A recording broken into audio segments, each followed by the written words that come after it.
তুমি কোথায় আসছো ফাতিহা? আমি বাজারে এসেছি। কি করছো বাজারে এসে? বাজারে এসে আমি মাছ কিনেছি। এখন কি করতেছো?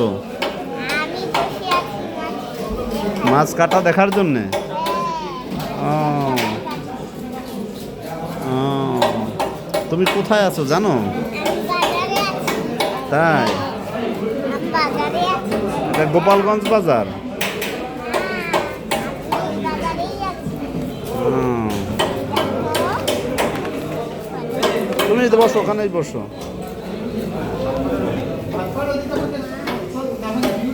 তোমার মাছ কাটা দেখতে ভালো লাগে? তুমি মাছ কি করবা? খাবো। কে রান্না করে দিবে? ও, তুমি আর কাকে কাকে খেতে দিবে? খালামণিকে আর মাকে আর বাবাকে। আর কাউকে দিবে না?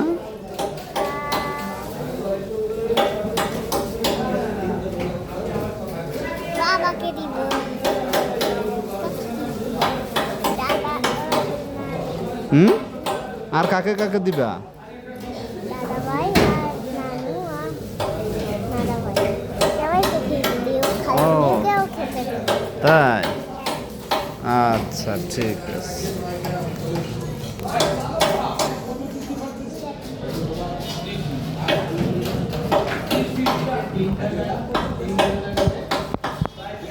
কি হয়েছে মাছেরা? মাছেদের লজ্জা পেয়েছে মাছেরা। তাই নাকি? কিভাবে মাছেরা লজ্জা পেল? হ্যাঁ, লজ্জা পেয়েছে। মাথা নুইয়ে? যে বন্ধুদের হাই। তারা আমার বন্ধু, তারা আমার ফ্রেন্ড। এবার আমরা